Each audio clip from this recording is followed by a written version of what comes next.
Hello people, kumusta kayo dyan? Meron naman tayong pagkikwentuhan. Itong kwento na to, ewan ko kung mapapasaya ko kayo o hindi. Pero ito pong ikikwento ko sa inyo ay itong AGB Nielsen Overall Top Rating No Time Show.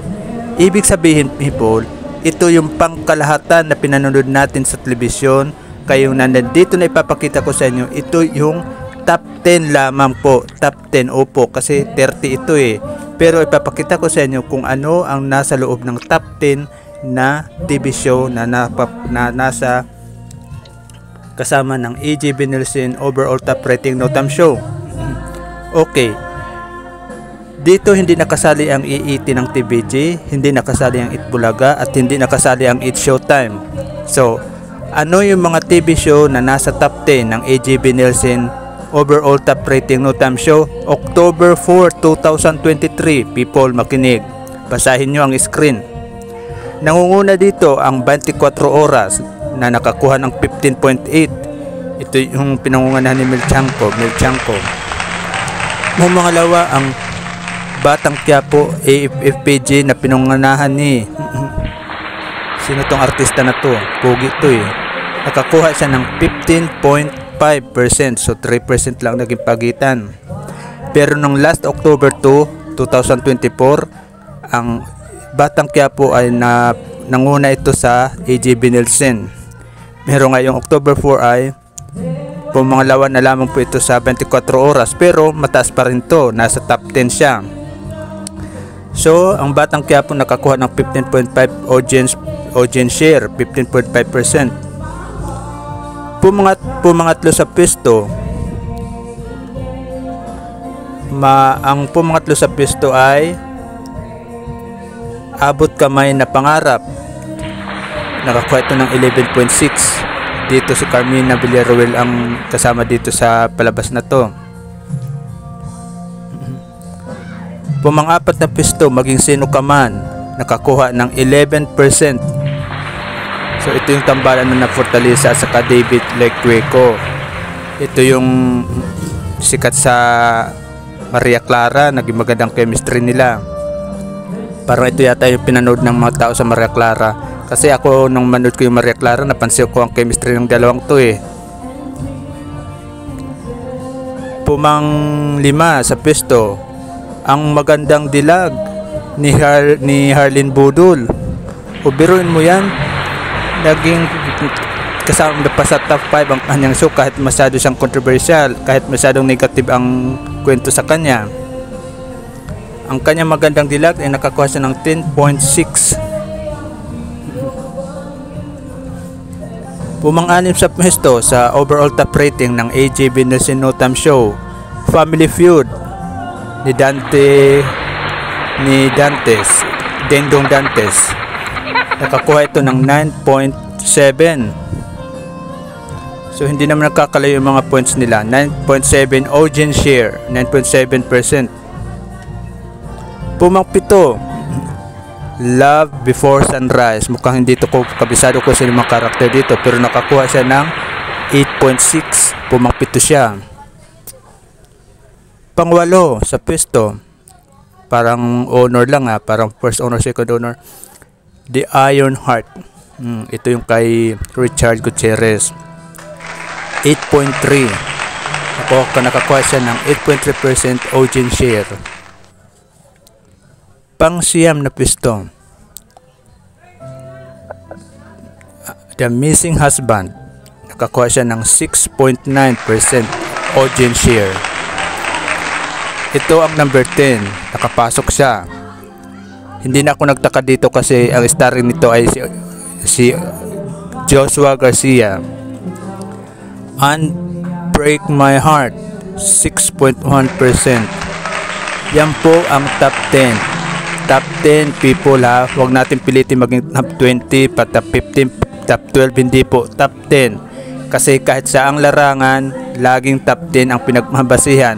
Kahit sa klase natin, naalala mo nung nag-aaral ka pa, top 10 lagi, di ba? Sino ang top 10 sa klase? O ganon. Kaya hindi ako laging kasali doon kasi nasa top 25 ako. Pero kung laging top 25, pasok ako sa top 25. Kaso people, top 10 talaga ang realistic na listahan ng tinatawag na best of the best. Ngayon, kahit sa pelikula ng review, meron tinatawag na top 10 movie reviews. O, di ba? Kahit sa music, meron tinatawag na top 10 music review. Merong number 1, meron 2, 3, 4, 5, and so on hanggang sa number 10. Dito naman sa AJ Nielsen, meron tayo rin tinatawag na top 10. Ito yung tinatawag lang the best first 10.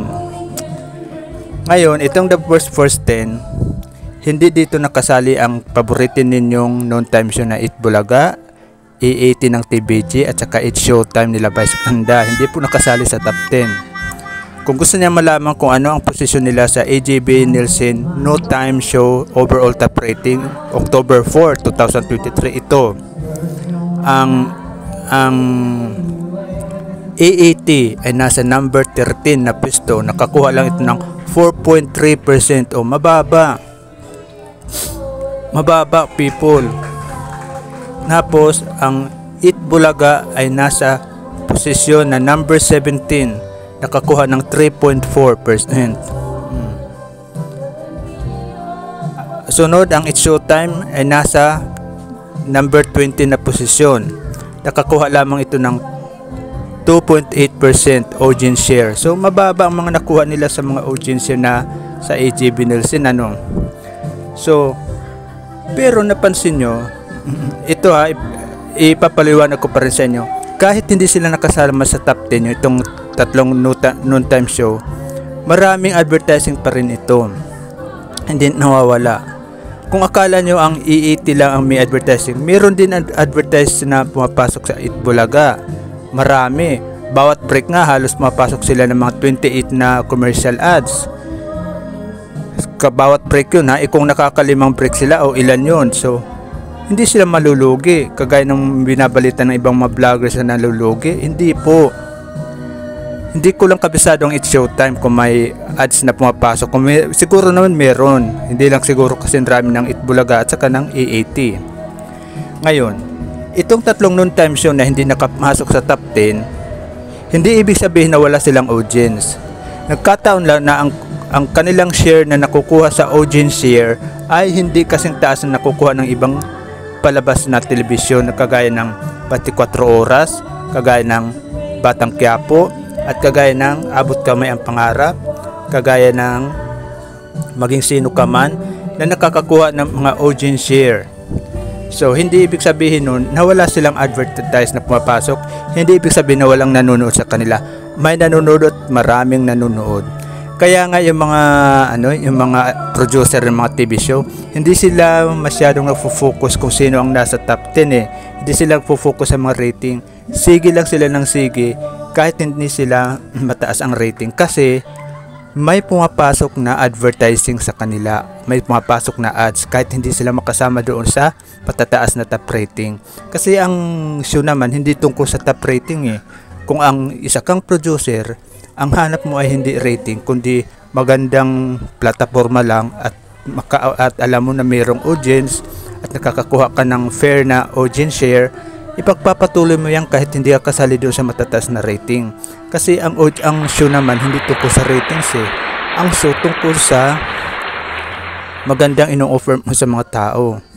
Ngayon, sa dalawang itong Eat Bulaga at saka E80 na laging nagbabayangan, nagpapatutsadahan, siguro naman ma-realize nila na kahit pala magpatutsadahan sila, kung hindi naman din sila kasali sa top 10, mag-isip-isip na silang dalawa ha. Dahil patutsadahan, hindi naman sila nakakatulong sa show nila. Kaya siguro yung mga tao napagod sa mga patutsadahan, ng mga parinigan. Kaya ayan, medyo lumaylo sila doon sa papalo sa mga show ng noon time show.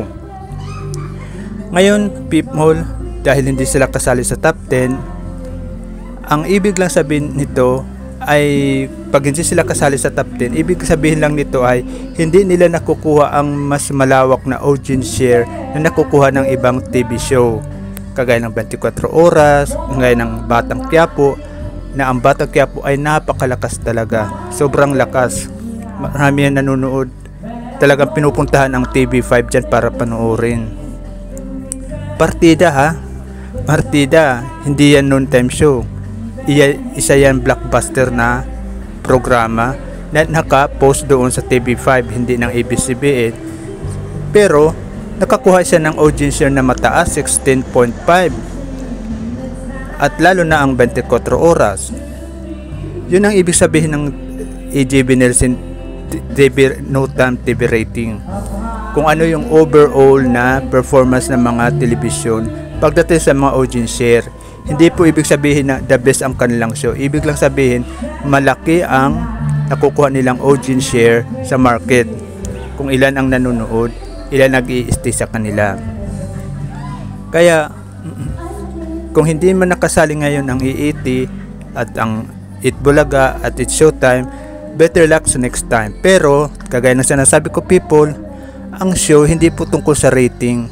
Ang show po ay yung palabas na ino-offer na magpapasaya sa mga tao. Siguro naman itong tatlo ang objective ito ay lagi magpasaya sa mga tao, kaya hindi nila iniinda yung mga top 10 rating. May rating pa rin sila kahit papano, hindi nga lang sila kasing taas doon sa mga nauna sa kanila. Hindi sila nakapasok sa top 10.